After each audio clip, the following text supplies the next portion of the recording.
না না শুনি তোর কথা আমি কিছুতে বিশ্বাস করতে পারছি না।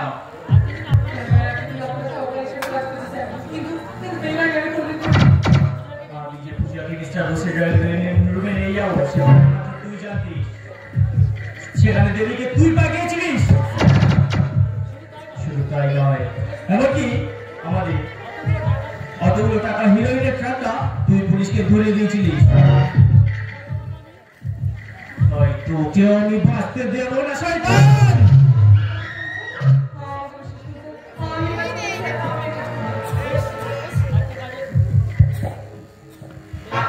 বেশ, একটা কাজের ভাড়া আমি তোকে দেবো।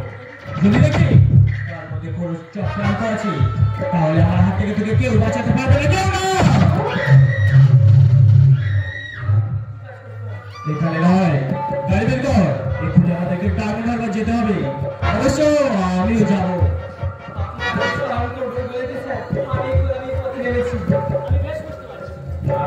আমি বেশ বুঝতে পারছি শুধু একটা পাক্কা শয়তান। ওকে আমাকে ত্যাগ করতেই হবে, না হলে আমি যে সর্বশান্ত হয়ে যাবো, সর্বশান্ত।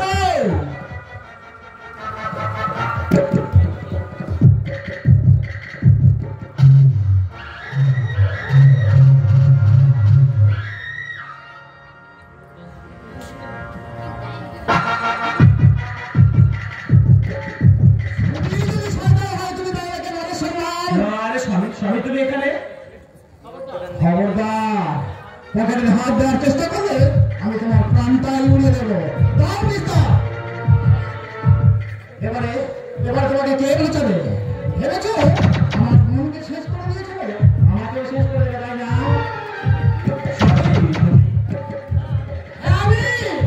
আমি তোমার বিনা দেশে তোমার বেলার হাত আমার পকেটে দিয়ে আমাকে ভেবে পচিয়ে রাখতে চেয়েছিলে, কিন্তু পুলিশের সাথে হলো না, আমাকে ভেবের মধ্যে রাখতে রাখতে থেকে পালিয়ে এসেছি শুধুমাত্র প্রতিহিংসা করে যাচ্ছ। সঠিক শোনো, কোনো কথা আমি শুনবো না। যে সরকার আমাকে নিচে নামিয়েছে, যার জন্য সরকার টুকরে কাটছে, সেই শয়তানের রক্ত পিপাসে আমি পাগল হয়ে গেছি। আর একটা অনুরোধ হবে, সরকারি হয়তো তোমার কাছে সবই যখন মনে পড়ে যায় তার কথা, তখন আমার এই প্রাণটা কেঁদে ওঠে। আমার শান্তিপ্রিয় অন্তরে তুমি জেনে নিয়েছো আমাদের পুরস্কার, তার জীবনের একমাত্র কথা ছিল দেশের কল্যাণ। এই শয়তানকে আমি রেহাই দেব না।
চলো শুনি আমাকে তুমি নিয়ে চলো এখানে আমি আর এক মুহূর্ত দাঁড়াতে পারবো না না বন্ধু সেটা তুমি যাও না আমাদের সামনে তোমার আমার কাছে তাতে আমি কিছু মনে করিনি ঠাকুরজি কারণ সে আমার স্বামী ইহকাল পরকালের দেবতা আর আমি তার স্ত্রী চলো শুনি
এমনই কত শত শত জীবন মানুষের নিষ্ঠুরতায় শেষ হয়ে যায়, কে বা তার হিসাব রাখে।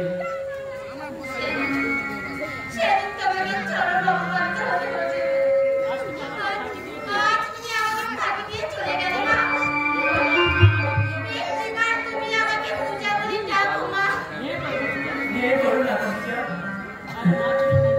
বাবা মা চিরকাল কারোর বেঁচে থাকে না, জন্ম মৃত্যু বিধাতার লেখা। আমি একটু শান্তি বাসার মায়ের কাছে ছুটে এলাম, কিন্তু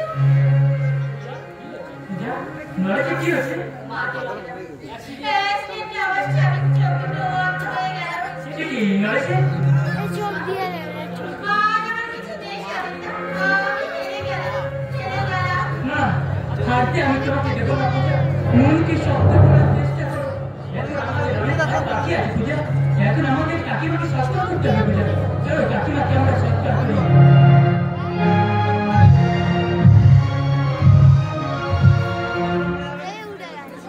ভিজে গেছে।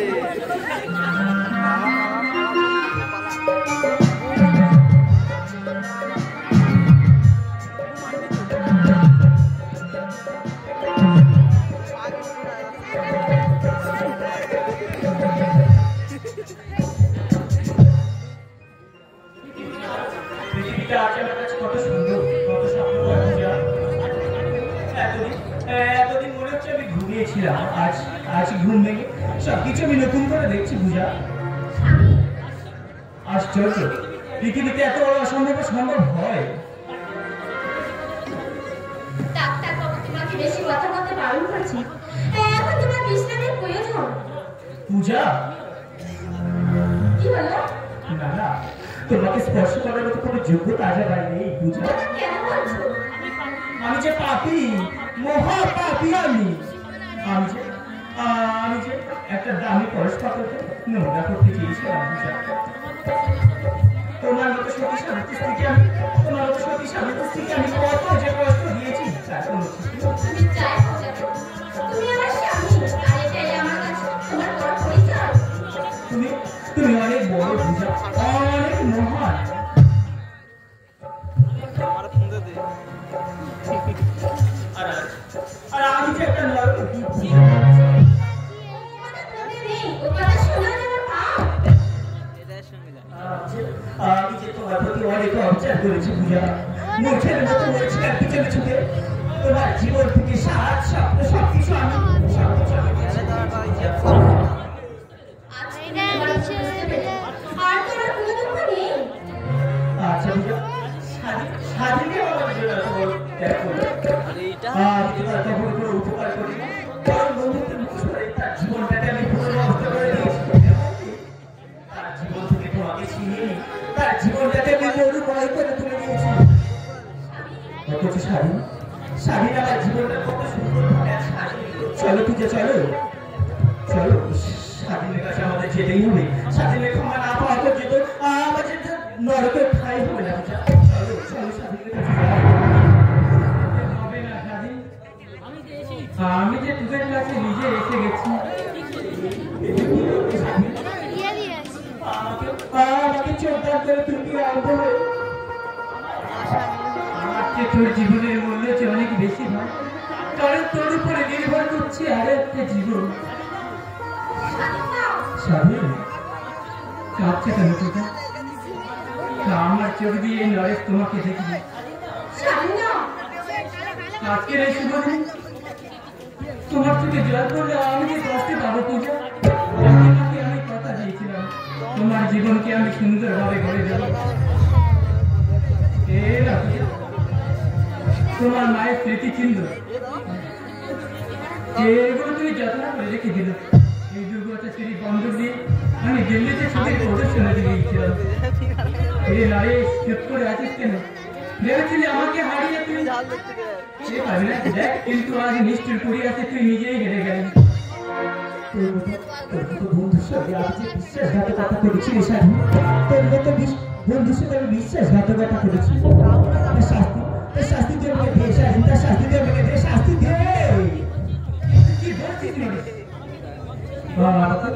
আমাকে তুই ক্ষমা করিস না সাথী, আমাকে তুই ক্ষমা করিস না। আমার কে অপরাধের শাস্তি তুই আমাকে দে। শাস্তি? হ্যাঁ, শাস্তি তোকে খেতেই হবে। এই সিঁদুর দিয়ে তুই পূজার স্মৃতিতে নতুন করে জানিয়ে দিই, আর এটাই হবে তোর উপযুক্ত শাস্তি। স্বাধীন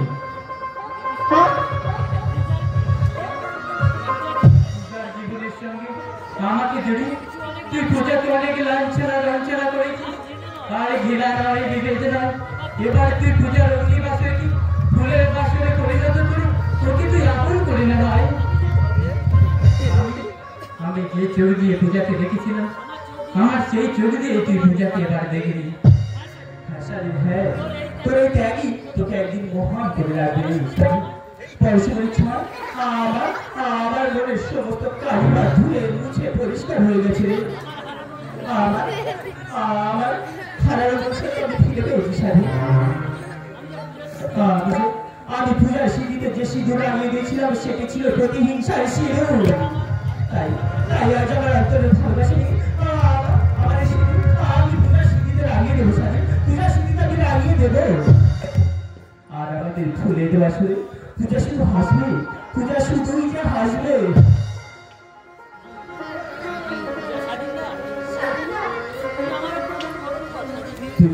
তুই আমার প্রণাম গ্রহণ কর।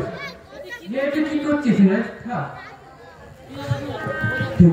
তুই জানাতে নরক জন্ম দিয়েছিস স্বাধীন, তাই তোর ক্ষমা না পেলে আমার যে নরকে ঠাই হবে না রে, আমাকে নরকে ঠাই হবে না।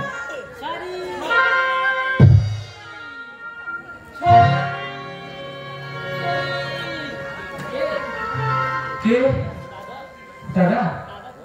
দাদা তুমি এসেছো দাদা? না ভাই, আর আমি আমার ভুল বুঝতে পেরেছি।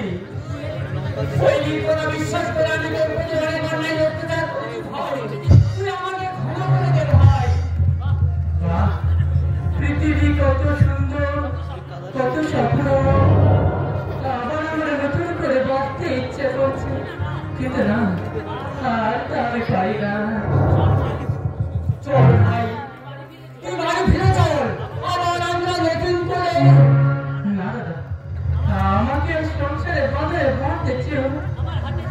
আমার যে হাতের সময় নেই দাদা, কারণ আমি যে বীজ খেয়েছি দাদা, আমি যে বীজ খেয়েছি।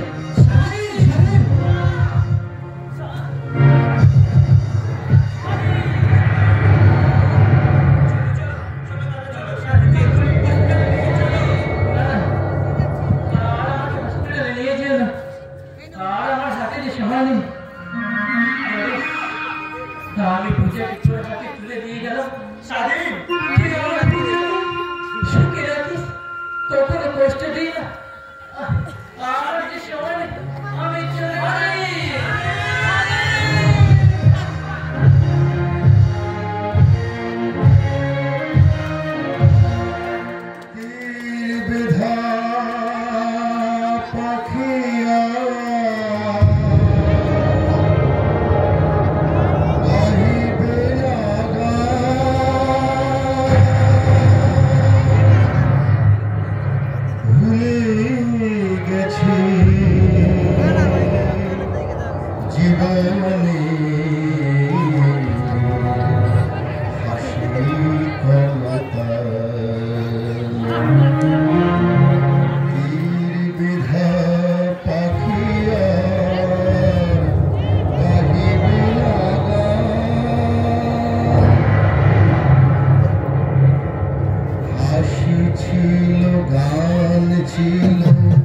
সাথী ছিল সাথে, বুঝিনি তো